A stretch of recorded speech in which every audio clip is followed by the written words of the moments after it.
Welcome to Nerdarchy for Nerds by Nerds. I am Nerder Doug, and tonight I am extending the long arm of the law to chat with this nerd. Hey, it's Nerdarchy Ted. How are you doing this fine and lovely evening, sir? Good. As we were having fun just chatting about gaming before we went live, so I'm in a gaming nerdy mood, ready to talk about law enforcement and D&D. Last week we talked about crime, and as we like to do, we just kind of mirrored it with a sort of opposite topic the next week. And it's like it's an amusing topic, both crime and law enforcement, because like so often adventurers are on like starkly one side or the other. There's so many different angles to look at adding crime to your PC, but I feel like it's a whole lot harder to like add law enforcement to your character. Yeah, this is an interesting topic to me, like even on a broad scale. Like the last few years we've joked about, off camera, it's like, even the movies and stuff I watch are like family comedies and things like that. And so while I like appreciate, action movies and crime movies, when I watch them, I do sort of like see them through the lens now of like The Godfather, for instance. Like, people love him, and like, Michael Corleone. So he's like, they're terrible people and stuff, And often in those movies, like the law enforcement are the antagonists. And it's like, yeah, but they're the bad people. It's like, like they're only being targeted because they're like murdering people and stuff like that.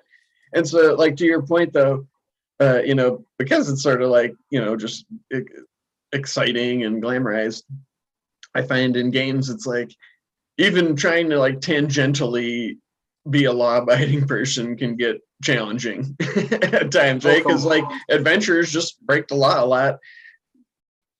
Yeah, it's really rough, and like you could be like, all right, well, what do we have? One background choice that's like City Watch that you could be like.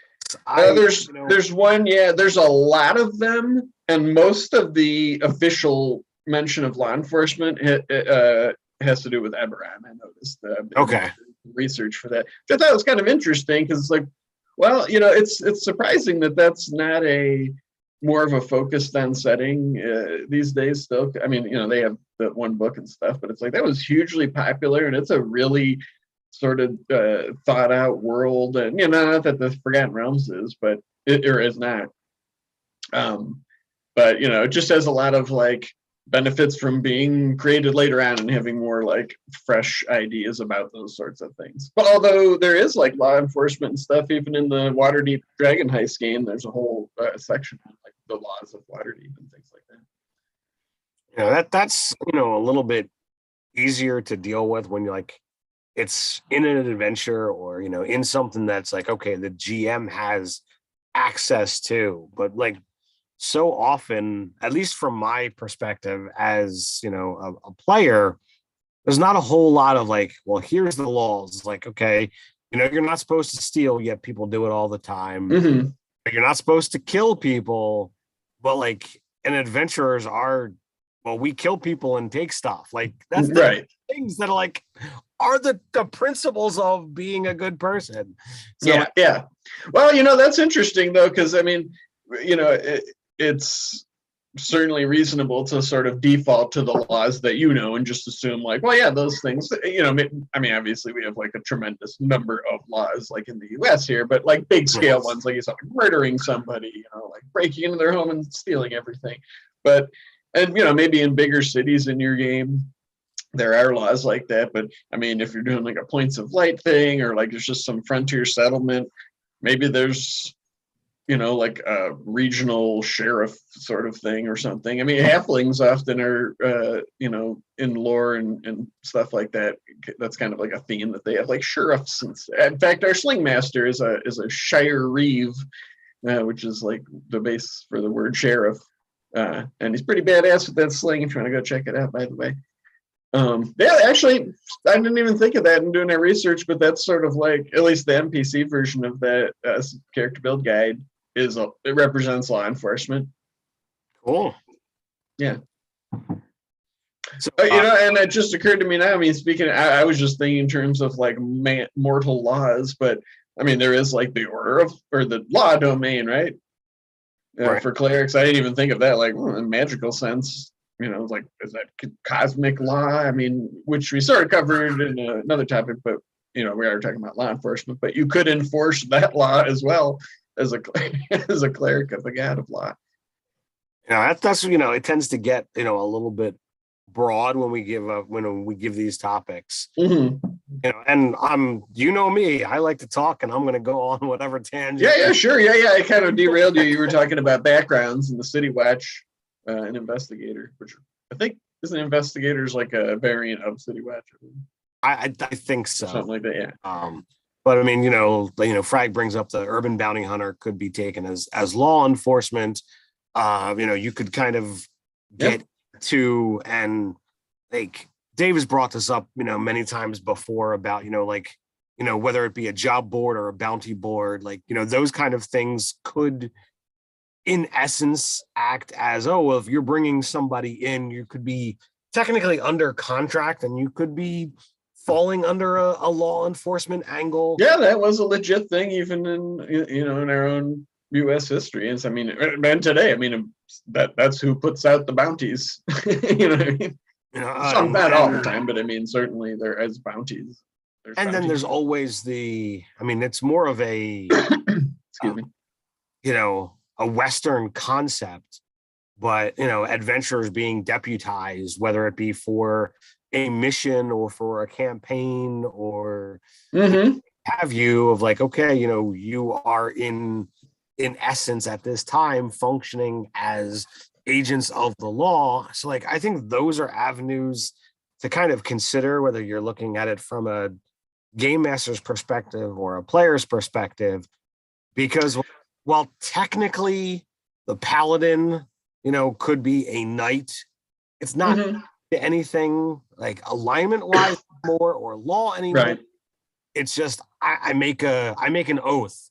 So it literally comes down to backgrounds and what the GM really allows is going to really determine, what side of the law you're really on. Yeah. This is an interesting topic. I'm having a lot of thoughts as we're talking. You mentioned like the West, the Wild West and stuff. That's a great sort of template to use for a D&D campaign. Barring the monsters and magic, a lot of similarities, right? There's a lot of open land. It's like, there's some places that are like established cities, but there's a lot of frontier things, and there's a lot of lawlessness.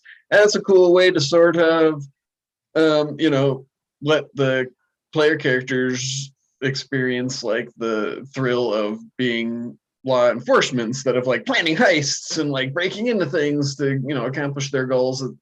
And with those D&D elements, that'd be pretty exciting. There's like ranchers and stuff and horse thieves. It's like, well, what if they're ranching like Tarasques or something like that, or just any fantastical beast, right? Of your Gantuan, something like that, and of course, like there's, like we said, there's magical elements to the landscape and things like that. You got to be careful of those kangaroo rustlers. Yeah, right. It's a dangerous job. If they get riled up, they could be pretty dangerous. If there's a kangaroo stampede, rampede. I don't know what that would be. Yeah. Parks is calling for a D&D SCU. I will point out that Nerdarchy Dave appeared on the General Adventuring Company's one shot for the Sorcery Victims Unit, the SVU. That sounds cool. So like when somebody's like murdered by magical means, yes, indeed. That's a great concept. So I'm a big fan of the General Adventuring Company. We had them on a couple of times during our live chats. Great group of people.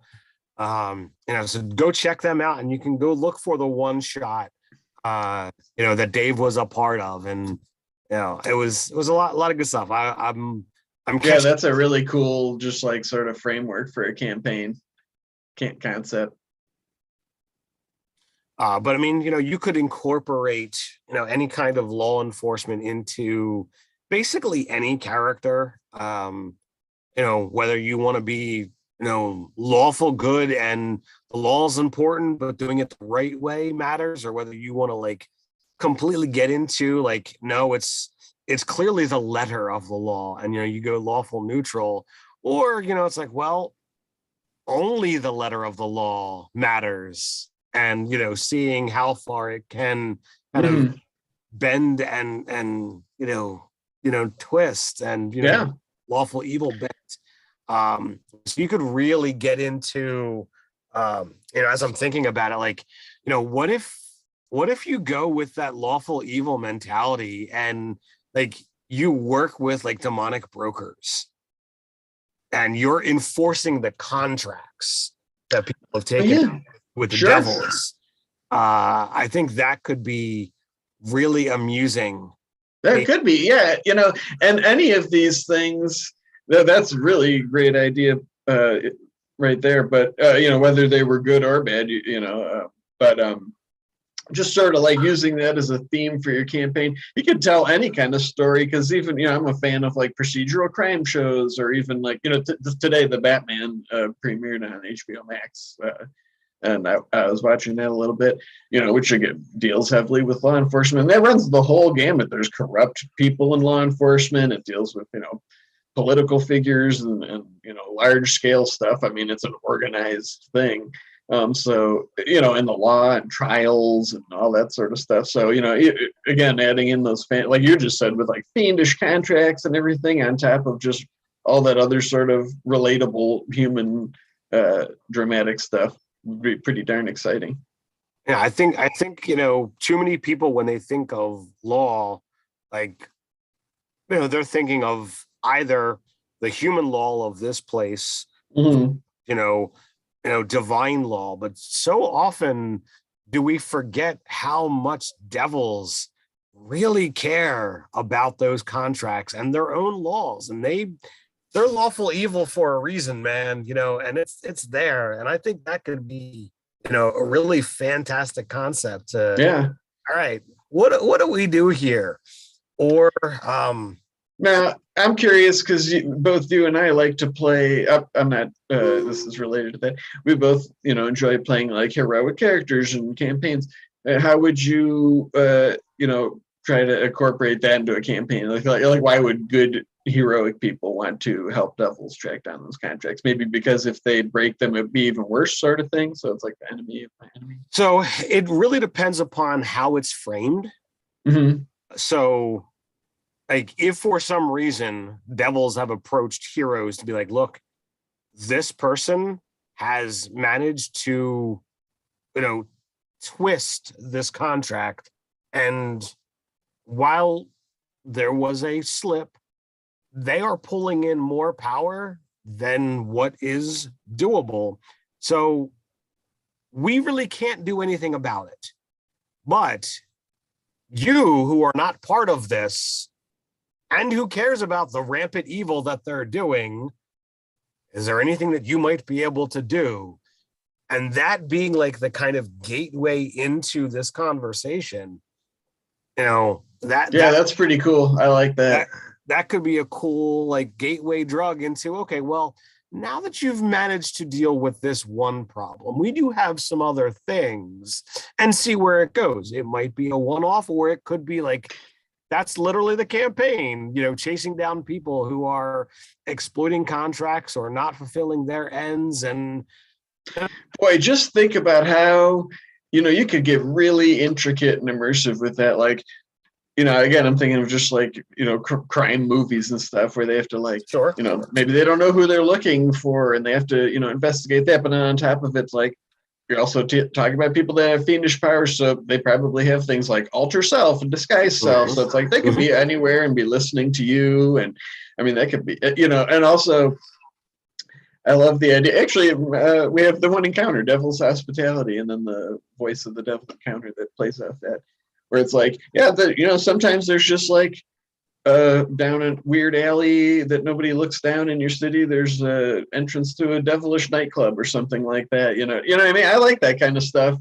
And in the context of like you being, enforcing that law, it's like, okay, well, now a party of like good characters have to like kind of infiltrate this place where like monsters hang out, and it's, you know, like you're outnumbered. It's clear, like there's no, you know, you have to be savvy about it and stuff like that. I think that would be really fun.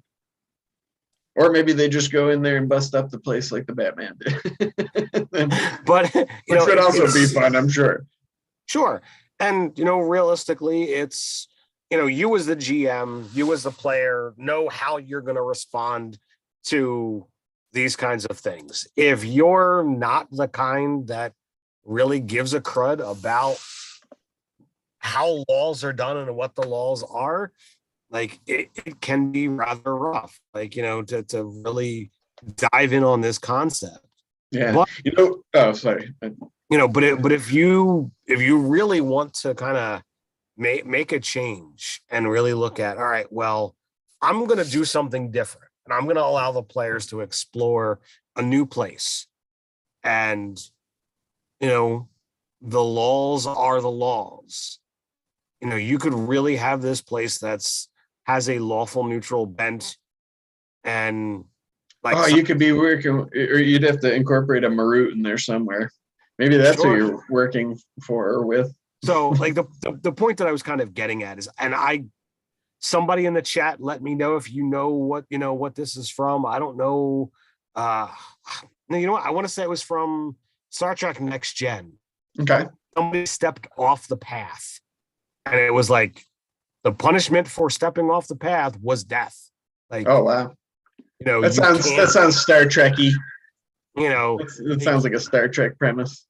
You know, you could really kind of get into like that kind of place of like, nope, there isn't really an acceptance here. Like, this is what happens, you know, and when somebody screws up, it's like, well, what are you going to do? Like, you know, like when all of a sudden, like the people just stop looking at you, or like they look at you with like, oh my God, what did you do? Like, you know, it's almost as if you were a murderer right in their eyes, but all you did was step on the grass. Boy, would that be too tempting to an adventure, like, or a player, basically, you know, if you had the premise was like, yeah, you're in this place, it seems really peaceful and everybody's getting along, except they have one law: you cannot step off this path. You know, somebody would do it. Just as like, well, what happens? and you know, that's the point that I'm getting at, is like there is so much chaos. Like, I can't think of a gaming table that I've been a part of that the temptation won't get somebody, and it's a scenario like I struggle, and I'm like, you know, throughout the ages, like there's always somebody in that group to be like, no, I can't, I gotta do it. Oh yeah, man. Yeah, I totally, you know, even if it's not always the same person in that group I play at Immortals Inc., who has copies of her book. Whoop, whoop, shout out Immortals Inc. You know, even I was that person. There was like a Nothic, and you know, there was like he had a treasure chest that he was very protective of. We knew that it was radiating magic because we had like investigated and detected magic. And, you know, we'd sort of like role played and made some checks and things, and like managed to, you know, not get in a scuffle. We didn't get the treasure, but, you know, we overcame the encounter. But man, like, I wanted to open. We even thought about coming back later. It's just like, oh, geez, like, I want that thing. I always get a kick out of groups and things, and just how often people, even your own chaos crew, and like Dave's Saturday morning, it's like, oh, everybody chaos money. He's like, dude, that's just you're a D&D player. Like everybody is. Like, all right, you brought something up, so I'm going to take our first tangent for the moment. Sure. You know, Immortals Inc., you know, ordered 10 copies of Out of the Box to stock at their retail store. I've managed to go, and that's in what city in Ohio? Rocky River, which is a suburb of Ohio. So, you know, absolutely, we want, you know, if you happen to be in the area of any of these places, go ahead and, you know, patronize them, you know, in a good way. But over in Glassboro, New Jersey, at the comic book store, you can get Out of the Box over there, as well as Tiki Board Games, or the Nerd Mall, Polsky's Corner in Woodbury, however you want to refer to it. You know, they've got, you know, copies of Out of the Box as well. Excuse me. But if you want your local gaming store to carry out of the box, you can have them get a hold of us, nerdarchy@gmail.com, and we can kind of get them set up. So we're looking to get some more distribution channels open for this amazing book that, most of you out there probably already have. But if you're not, you should totally get a copy. Yeah, to agree with you, like there's just today we already referenced like one or two of those encounters, like not to toot our own horn, but that thing's just consistently, moving off the digital and physical shelves. And, this isn't on any timeline or anything, but we're, kind of thinking down the line about a sequel to this and looking at, what we had available for that. And I was even more excited about that and the OG that you just pulled up there. There's something for just about any occasion. Yeah, it's a great resource. It can be used in a lot of different ways. And which we don't know when it's going to happen, but it will happen. Out of the box 2 is going to have, some even more resources, just as many encounters, if not more. And, we'll look to see, what we might be able to do to make it an even better addition to your gaming table than the first one. Who knows, maybe we'll bring, Sarah back to do a new cover. Maybe we'll bring in a new artist. I've been having a huge blast with art directing for Mage Forge, which, like, even though we got a lot of artists, they are killing it. They're crushing it. We have got. Oh yeah, man! I love just going through the folder every so often because I'm like, hey, it comes in so much, and you always put it in the same place, and just like, wow, I'm like really marveling at it. Yeah, I actually it's really cool. Had to let one of the artists go, as we've kind of gone through the first round with everything, and we're just like, all right, there's going to be an evaluation process to look at all the art once it's all in and find out if there's something that isn't really what we're looking for, and we might have to kind of go back to the drawing board and whatnot. But I think it's going to be a rather exciting thing, and I can't wait to see the finished product. Yeah. And the pre-orders are still open. I'm sure there's a link in the description, or right at the top. Because there's still time to get in that big first print run, so go check it out. Possibly only print run. Yeah. But you'll get it. Those people will get it along with everybody else that just backed Kickstarter. So indeed. So Parks brings up a doppelganger makes a perfect baddie for a serial killer crime mystery campaign. Yeah. So if you are working on the avenue of law enforcement and you're hunting down, a murderer, yeah, doppelganger is even better than your alter self or I self kind of nonsense, because they just like, nah, I'm gonna look like that guy, and then they do the crime. And then they look like that dude and get away. Could be somebody else that you work with, somebody that, serves you ale at the tavern, somebody you pass down the street selling apples out of a cart, or all those people. That's what's crazy about it. I mean, this is, certainly a doppelganger with a mind towards, like organized crime would be pretty good at it, because they would just like know, they could infiltrate everywhere and like know what they could probably just go into the law enforcement station and see like, well, how far along are they in this case? Do they know anything? So Parks has got a pretty funny comment of, in the box encounters, 400 scenarios that only happen in an enclosed dungeon. I mean, that's pretty much every mega dungeon that's out there. So I don't think that's anything we're likely to do, but it's comical. I'll give you There's plenty of dungeon rooms in out of the box that you could string together to make a dungeon, which I've done many times. Sure. I could tell you in different configurations. So like, it's a scenario where, again, there's so many different avenues of, enforcing the law, from, Yeah, I just keep thinking of different things. Like I said, I like crime shows, and I'm like, what if it was that? But it's like, there really is monsters, or like that is there's magic and stuff. And it also begs the question too, like, one of the tough things, at least from like a world's law enforcement perspective versus player characters is like escalation. You know, at some point, it's like, what are the city guards going to do to these adventuring party? Sure. Nothing. Well, I mean, if you want to look at, campaign 1 of Critical Role, like, what do you do when the dragons show up? Like, yeah, it takes heroes. I think Legend of Vox Machina illustrated that well. Not much. You get slaughtered. That's what. Yeah. So it's a scenario like, if you are not spoilers above, the creme de la creme, like, you've got to be heroes. You've got to be able to, be something that's better than the average. If you want to stand up to something, that's mighty.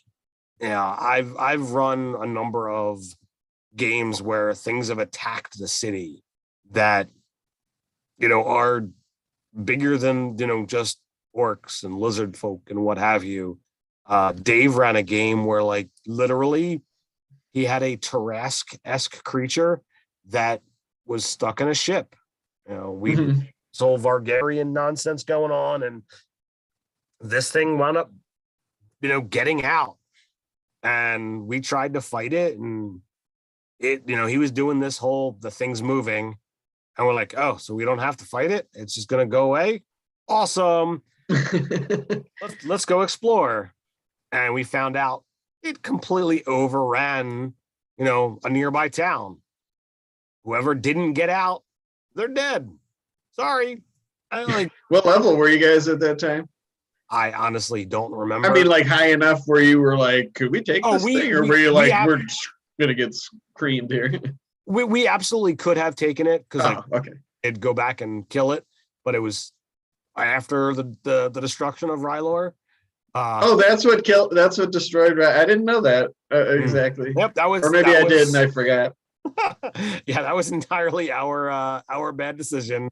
But I mean, like, how often is it like, no, I'm not gonna go murder this creature? Like, it's just walking away.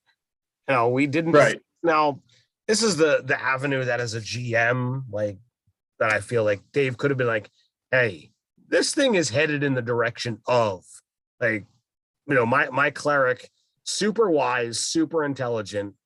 By that point in time, I had to have at least 18s in both. So, like, there's no reason that my character would not have picked up on that. And that's an interesting nuance of dungeon mastering and players. Because I was thinking, like, well, I mean, you're right, but at the same time, it's like, I wasn't there, obviously, but sure. Like, if a DM, it's like, okay, well, this thing, it starts just lumbering off, away from you. It's like, maybe he was expecting somebody to be like, well, where's it? Do I know which direction it's heading? And it's like, nobody did, so I guess they don't care. And I'm not like saying that to throw shade at you or anything, because sure, no. But it's just it just came to me. It's like, that's an interesting little minute nuance of DMing. It's just like, well, what do you assume they know, and what do you wait for them to engage with? I don't know. My character's got a passive investigate score, so I know that I should have been able to, I've been able to put 2 and 2 together. But yeah, it's passed. Whatever happened. Sure. Yeah. It doesn't seem like you're salty about it. No. It is what it is. It's not like he killed a town that I cared about, or that an NPC in that town was worthwhile to me. Like, it made Gryffindor more interesting, and made this place that, like, oh, we could go deal. It had a weighty impact. Yeah. Now, but it was an avenue of, like, well, the players at the table, not the characters, the players were like, all right, we don't have to go kill this thing. This is more interesting to go explore this thing than to go fight that thing. So we're going to choose to not fight. Sure. Parks is bringing up, only slightly aware of the lore. Dresden Files is a modern, kind of D&D PI story. It's more like a solo adventure / small party, but he's always investigating and doing things. So, yeah, it's very much. Does he have any kind of, like, authority in that setting? Like some sort of law enforcement, or even, like, some kind of cosmic edict or any sort of. So Or is spoiler, he just some spoiler, dude? spoiler. All right. If you haven't heard enough of us talking about Dresden Files and how much that you should read it if you're you've got not more than enough time to have turned away. So it starts off with, this PI who is, let's face it, a legitimate wizard. Wizards exist in modern day, and they're apart from the the modern world. They hide in secret and all this jazz. Wizards have their own set of laws, and they have somebody who are wardens that make sure people follow these laws. Like, you aren't supposed to kill people with magic. People, you can kill people with magic all you like, sure, whatever have you. Then over the course of the series, he becomes a special consultant for the Chicago PD. So he gets to work with the police. Oh, that's cool. I didn't know that aspect of the business. Yeah. So he works with the police and his friend within it, because there's essentially the sorcery victims unit. There's essentially a section of the Chicago PD where, when they don't know what happened, these are the fools that get stuck with that case. And those fools are the people who have had problems elsewhere. And it's like, fine, you're going to go work for that department. And it's basically like your career dump. Oh, okay. It's like, crap, I got to go work these hard cases that never get solved. You're never getting back out of them. And it's not until one of these detectives who has got way too much attitude for her own right, and pissed off too many people that landed in it, managed to find somebody who was in the know. And between the two of them are creative enough to come up with, well, the perpetrator's been found and either apprehended or dealt with, and now we can write this off as some sense for the paperwork. That is a pretty cool thing for a D. I like that, wizard laws. That's I would totally play something like that. I'm just thinking, like, even like trying to figure out how somebody was killed, and it's like a real world thing, but it's like if they were killed by an ice knife, and there's just like, well, there's no weapon, there's just like this puddle of water nearby and like a knife shaped hole in their head and stuff, or just anything, like you're like, what killed them, or like, well, it looks like his silver cord was severed by a Githyanki or something. And that'd be awesome. Yeah, totally. Thanks, Parks. That'd be a great campaign. And it only gets complicated more when they begin adding in, celestial and fiendish situations and fey nonsense. So it's very. It would be a super fun character to play in a campaign like that, like like the regular police person, and just play like a commoner stat black or something. I mean, like a guard or whatever. Sure. And like maybe make it a sort of like campaign gimmick that, like, each session or adventure, like that character gets like, access to like a cool magic item or something. Just something where it's like, yeah, you're probably not going to be doing the heavy hitting, but it's like, they're skilled and they can help, but then they got some cool thing that's like, sure. They could get that. That'd be I would love to play a campaign like that. Well, there's always things that have that have got me thinking about, like, well, what kind of things would be an amusing concept to really get into, and how much does it really require stepping past the the avenue of a typical D&D scenario. Yeah, well, things like that, I think about that stuff a lot too, and those are opportunities I think we're like, but they're, if you that's another advocate reason to have a session 0, because like, if that going in, then when you make your choices, you still get in fights and stuff like that, but whether you're a spellcaster or even a fighter, with the skills that you do get access to, or your background or whatever, just keep that in mind. So it's like, maybe you just learn more spells like Speak with Dead, and like just detection spells, locate object, locate person. I mean, and make those things really interesting. You know, yeah, I guess it would take some DM adjustment too, because you'd have to think of that, like, well, you know, is like I have, whether you're improvising or plan ahead, you know, if they cast like locate object, it's like, is there an object within 1,000 feet that would be a clue for them? So like, it depends upon, you know, what your derivation of this. Like, we have access to those kinds of, let's call them spells, with modern technology. Yeah. Nowadays, everybody's got a cell phone, you know, that's almost always on your person. No, I don't know if mine's upstairs or over there, but it's still in the house. And, you know, as you brought up, you know, watching local crime shows these days, it's like, oh, what's his cell number? Ping its location. And like, boom, now we know where he is. So like, you know, your locate object or your locate person spell is that, like, yeah. The IT you know, even speak with that. It's like, you know, forensics. I mean, you know, analysts and things. It's like they maybe not can, you know, literally speak with them, but they can examine the crime scene and a body and like kind of see what the story was there and things like that. So yeah, to your point, it's like, you know, they might be a little different, but the effects are not unreplicatable by, you know, just modern crime, or at least the TV version, which, it's worth pointing out, you know, your local PD doesn't have like a CSI and stuff. Oh yeah, right. But, you know, as your wizard gets more powerful, they're going to get access to spells that make you able to handle things a lot better. That as you get better at doing this, it becomes exponential. You know, your proficiency bonus is representative of, well, even if you pick up a new skill, it's built on top of everything else that you've already learned. So it's good for all of these things. Right.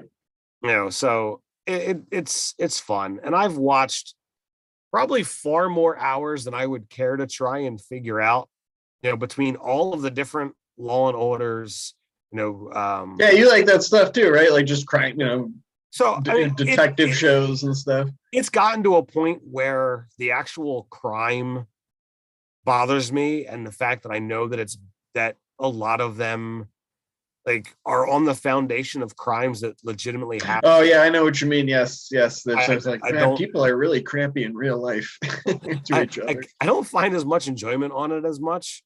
I know what you mean. But I mean, I think I've seen like 14 seasons of SVU. You know, there's the regular Law and Order and Criminal Intent that I haven't watched. But I mean, I've also seen probably dozens of episodes of what's the Criminal Minds. Oh yeah, I've watched that too. Yeah, so many. True Detective is a great series that I you know, on HBO, and just I love that kind of stuff. It's interesting. So yeah, like I would you agree that like thinking of that, but like with magical stuff is just you know, monsters, monsters that kill it. Yeah, I was just kind of glancing at like divination spells because I'm like, well, those would probably be prominent. And you know, I think that would make spells like detect poison and disease cool. You know, it's like, well, what killed this person? And like, again, you know, just everybody at the table have to think a little differently than your typical D&D game, like you said. But you know, just thinking in that way of like, well, we don't want to just like find the killer and kill them. It's like, well, what happened here? You know, like that's what you want. That's what the adventures are about. You would have to get more into like the breakdown. Like you would have to know, you know, certain knowledge skills. You know, is going to be helpful. Nature is going to be helpful. We can finally find a way to make medicine helpful. I try to shoehorn that in, whether I'm a player or a D, like, you know, however that manifests. I try to use that a lot because I just sure. Anyway, but sorry. Like investigation, insights, like it's going to be a very skill heavy game. And, like you can make it. All right, you want to have this be a little bit more fun. All right, well, take a break from your usual thinking about, you know, oh, well, you've got wizards and you've got sorcerers. Link a certain type of magic to a certain type of effect or, you know, lingering presence, so that you could find a way to be like, okay, well, if there's a difference if you're trying to track down a wizard versus a sorcerer, because like wizard's going to have a book, sorcerer's not. Oh yeah. That's interesting. So if you're really trying to track down a magic criminal, your schools of magic and the lingering presence, can have a thing. If you cast detect magic within an hour of a spell being used, is there anything lingering left over, or is it, poof, it's gone?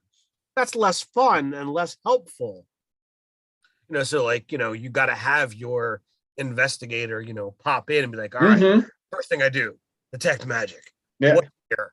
And, you can kind of gather the clues of, was there offensive, defensive? Was there a fight? And, yeah, totally. That'd be really fun. Really backtracks through some of these things. And the investigative angles of, oh, well, it's not science that's really looking at the bodies, but, the layering of spells. And, you might need really high level casters if you're going to show up on the scene and you got to cast like 7 spells. Yeah, that's a good point. And I would say, magic certainly is, interesting and useful, but, all the classes, I would argue to some extent, just depends on how you look at it. Even a barbarian, it's like, between your background and just default barbarian stuff, you get access to a variety of skills, right? So in your barbarian, you're typically, you're going to get survival. And in this particular case, they could be your tracker. They could once we have, a bead, this is going to be the dude who's, we can send in, or, they can be the one to look for, well, what happened here, right. They can do the survival and look at. Yeah, like Aragorn in the thing, and he was like, there was a scuffle, and like, somebody was tied up, and it looks like they got away and ran off. But that'd be totally awesome, man. Real quick to answer Park's question, character sheets that I use these days, they have a passive perception, investigation, and insight. Now it's entirely up to you as the GM if you want to use them or not. But that's tend to what I see, and you've got the ability to garner clues that, might be out there. I tend to frequently, if somebody is doing something that I would consider slightly obvious, I just say, if you're trained in insight, you notice this. Yeah. Sort of like you were saying about the direction the beast lumbered after too. It's just like, well, you would probably, this would occur to you that like, this large civilization is not far from the direction. But that's every GM's got their thing. I didn't mean it in a bad way. That is an interesting question, because in some ways, I mean, I suppose I think it's today's video topic was that the GM doesn't memorize your character sheet. Okay. And it's like, sometimes they write down, your like they'll ask for everybody's passive perception, but you got a lot going on.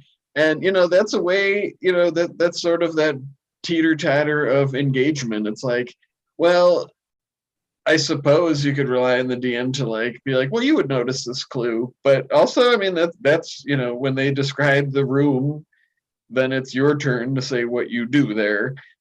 And even if you want to, just broadly say like, well, I want to, look around the room and, poke through the desk or whatever. And then that's the opportunity to call for a roll or just tell you like, Yep. So, insight is going to be incredibly useful for interviewing people either like on the scene or, in an interrogation room. This kind of campaign, one thing that would be worth mentioning that you probably have to do a lot of is a lot of NPCs. Yes. Think like, like if when there's crimes, like, well, go around to all the neighbors and interview them and stuff. Like if the players were doing that, it's like, whoo, man, you better get out your NPC back. Right. Well, the thing to look at there is you can, and there's hundreds upon hundreds of hours of research already done. Follow what they do in the shows. All right, you've talked to 3 people and you've gained XYZ. Yeah, that's true. Like you could literally just give a couple of names, give some details, and tell them what they were able to ascertain. Yeah, good point. Yeah. Now, sometimes one of those unnamed, they might have to revisit, and it's up to them as to how much they're paying attention to the clues that they've got. Mm-hmm. Yes. But, most of the time, they're going to talk to people and not get anything out of it that, and those people aren't going to be anything of further value. Great point. Yeah. You don't want to waste your time or theirs of, hey, can I interview 17 NPCs and get 17 different stories? Yeah. It's not fun for anybody, Yeah, great point. Yeah. Maybe that is something you want to do. I don't, for my home games, we play once a month. Yeah. So, like what happens while we're at the table really needs to be the important stuff. Yeah, that would be like an entire session, just like, there's an old lady in her, robe, and she tells, back if her name's Gladys, and so we've managed to stay, other than the slight derivation of tangent about out of the box, on point for yeah, it's an interesting topic. I mean, I was, like I said, I think because we both also like those kind of law enforcement shows. Sure. Interesting. It's like I just keep thinking of different scenarios. Like, what if it's this? What if it's this creature? What if your boss is a silver dragon at the precinct, or whatever? Or Park said, like with that doppelganger, what if they're committing crimes looking like the party members and stuff, who whether they're part of law enforcement or then targeted by law enforcement. Yep. And we see in those shows, there's plenty of times where like the cops become the suspects. Yeah. It's going to be a staple. Yeah. Motive, means, and what's the other thing? Motive, means, and opportunity. Yeah. Right. Which adventurers often do. It's like, well, I can imagine an adventure in an interrogation room. It's like, so you're unemployed, you have no home, you keep all your money in your backpack, you carry weapons, and you can't account for your whereabouts anytime. Like, do you have anything to say that could possibly clear you? Yeah. And just like in real life, there's people, I mean, they might not physically get more like powerful, but graduating to like a detective and a lieutenant, you have more access to things, and in a fantasy setting, you gotta imagine like, well, there's probably like, or not probably, I mean, it's your world, you can make it whatever you want, but at some stuff, like maybe there's FBI level law enforcement. It's like, yeah, they are like 12th level wizards. They also are like 12th level. Oh my god, yeah, totally. Parks. Wow, well done. A police dragon has to be a copper. Yeah, for sure. And they're like the humor. Aren't they the ones that like humor and stuff? Yes, like that? Yeah. That's you gotta have like yeah. Now I'm thinking of that show. I don't even know the name, but I see memes all the time with like Andy Samberg and stuff. Brooklyn Nine-Nine. Yeah. Yeah, that would be really fun.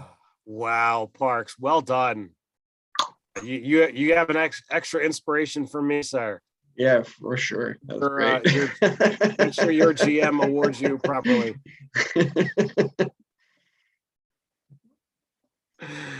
Wow. And that's cool, even in the sense of like they could have been the police dragon for like 1,000 years. Like the old timer, like, geez, back in my day when I was walking the streets. Yeah, you had to earn that detect magic. Now everybody's.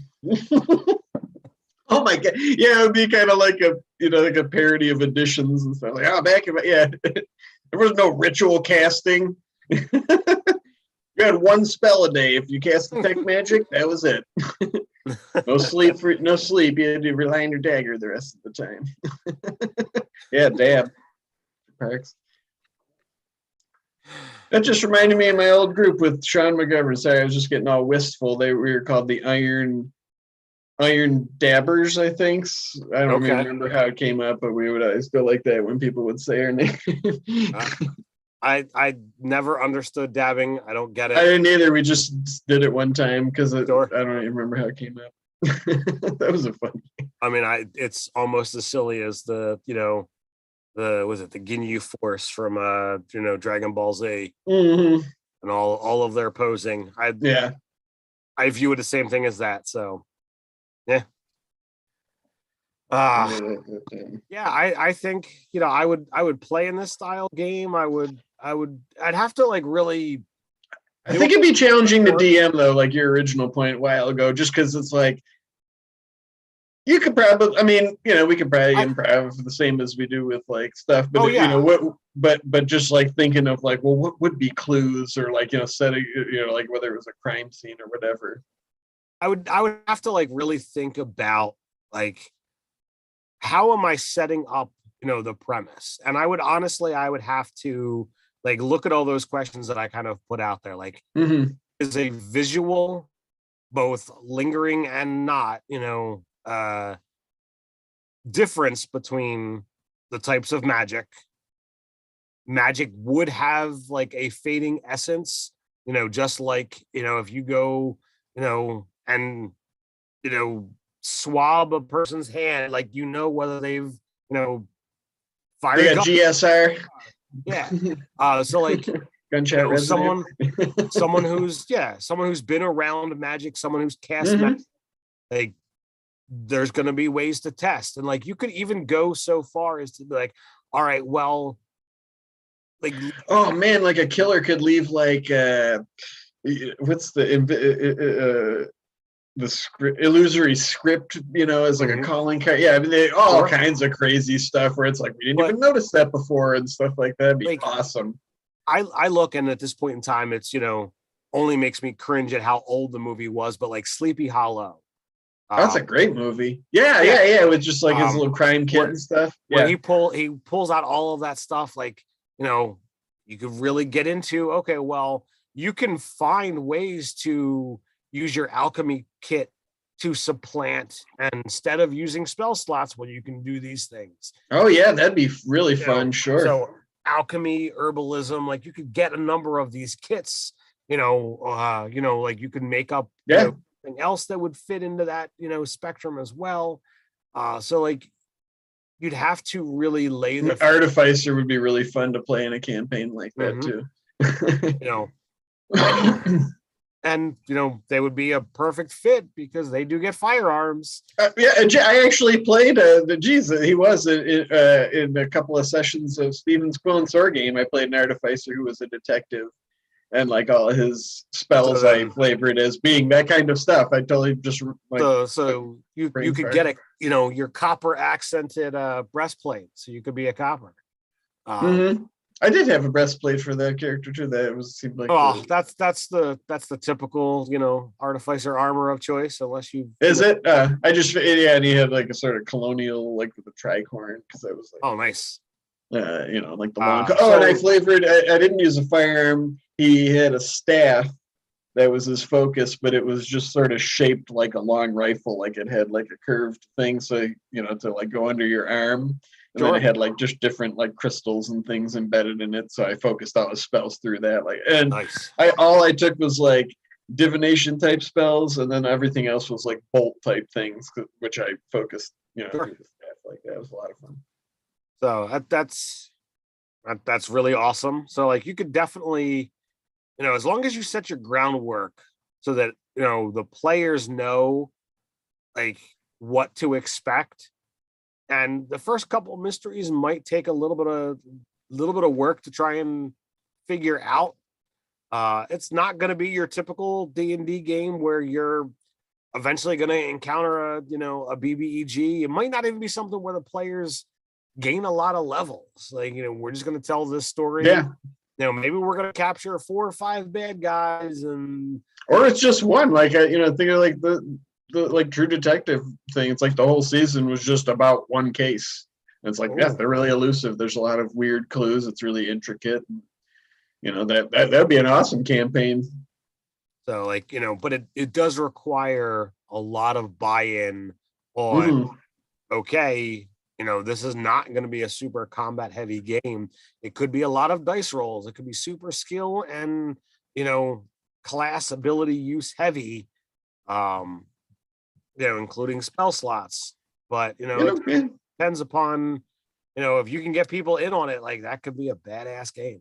That could be a fun, just thing to try for people that maybe are a little like, just they've tried all the subclasses, or, they like, they're, even if you're an optimizer, it's like optimize a character for something different like that. That's just like really good at, doing that kind of stuff. And maybe you don't get a long rest because it's like you're tracking a killer, and it's like even in those real life detective shows, sometimes they don't sleep for a long time because they're just trying to think of theories and, what can we do? Talking to people, just thinking, it's like, it's a lot. And using all those resources, like even if you're a divination wizard, going like 48 hours straight, because it's like the first 48, maybe you run out of slots. Can't just magic your way through everything. Yeah, I think it'd be tremendous fun. Really cool. So, with the last, 6 minutes, I know we had a holiday weekend here. Did you get any gaming done this weekend? No, the group Adam Immortals Inc. meets every other week, and it fell, on yesterday, so I didn't do any gaming. So I did download Red Dead Redemption 2 to try out, though, but it was so big it didn't download it. All right, so in those kind of situations, like, do you completely miss the week, or does it get bumped to this? I don't know. We haven't been playing that long. I was hoping they would have just been like, well, let's just play the next week, meaning like a week from yesterday. But they're like, yeah, next time we'll get together. It'll be like May 4th. It's like, really? All right. So basically a month off. Ouch. Yeah. And our Tuesday night group's been on break, which I think we're coming back. Are we? No, we're meeting tomorrow, but it's not. Yeah, tomorrow was session 0 for our next game.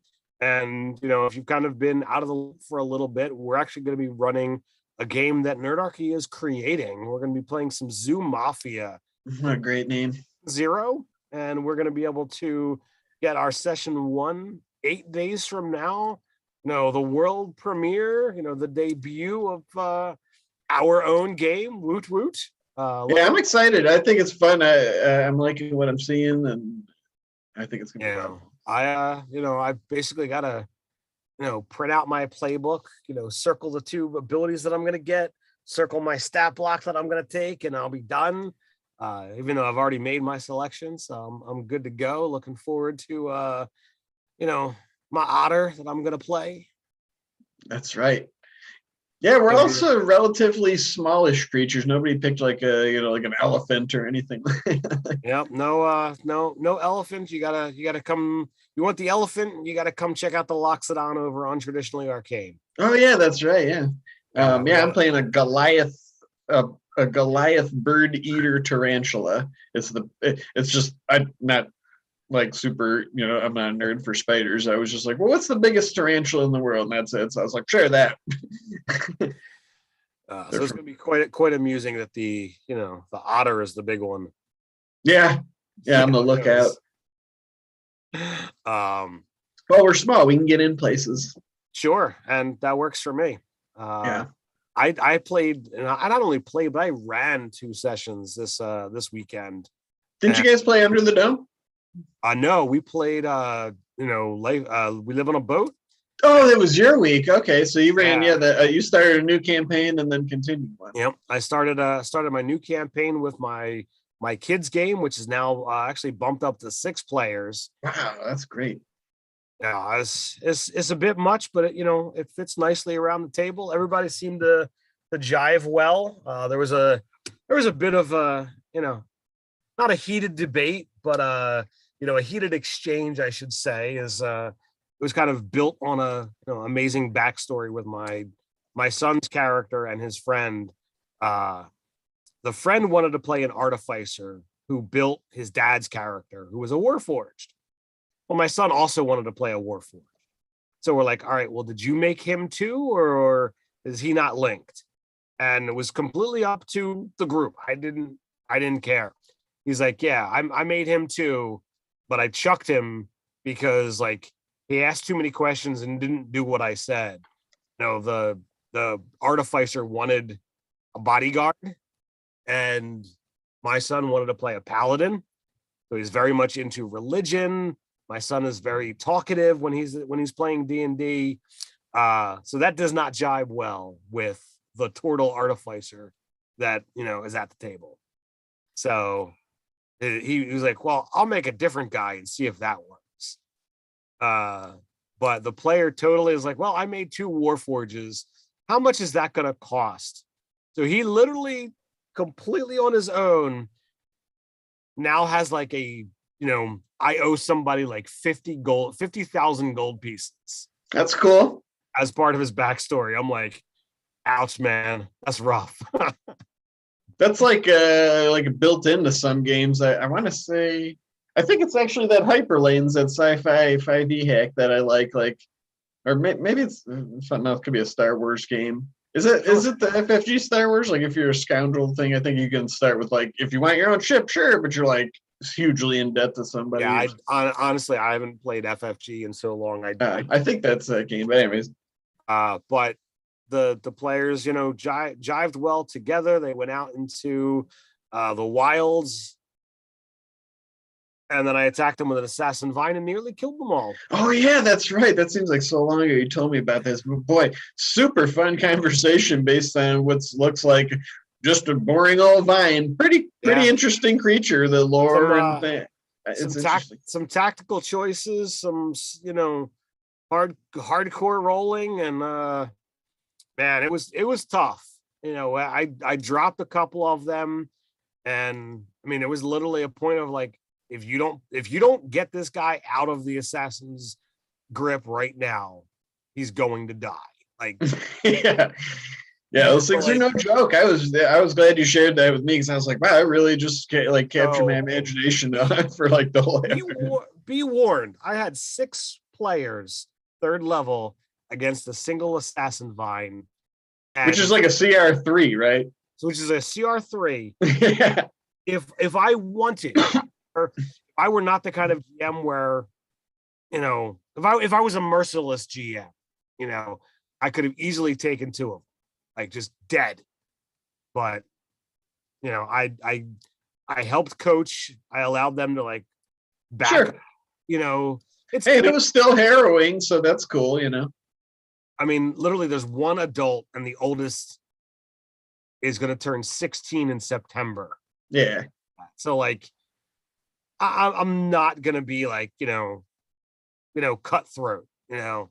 But I mean, that's my style. Sure. Yeah, like I said, it still sounds like it was exciting, and people almost like bid it and stuff. You know, I like that as a player. I like those kind of sessions. Like, whew, man, that was close, but fun. We are past the hour mark. Oh. You know, it's amazing how fast, you know, time. Yeah, it did go fast. Talking about nerdy stuff. Like I said, we were pretty on point tonight. You know, so like I said, we're not going to be around tomorrow night. So you'll have to, you know, tune back in, you know, next time. You know, watch that more board play one shot these guys played. A lot of other people seem to really like that live. Yeah, it's got a huge amount of views. Was definitely a lot of fun. Dave should be back on Friday. I do not know who he's going to have on the live. Somebody from Fantasy Grounds, maybe. Then we'll be back Monday. I believe it will be you two, Dave and Doug, talking about some fun, nerdy topics. It'll be my week off to kind of take a breather. And then, you know, as I said, we'll be back Tuesday of next week with session 1 with Dave at the helm of some Zoo Mafia. Oh, man, it's going to be fun. Yeah, looking forward to it. You know, so you know the drill. Until next time, stay nerdy. And go back Mage Forge.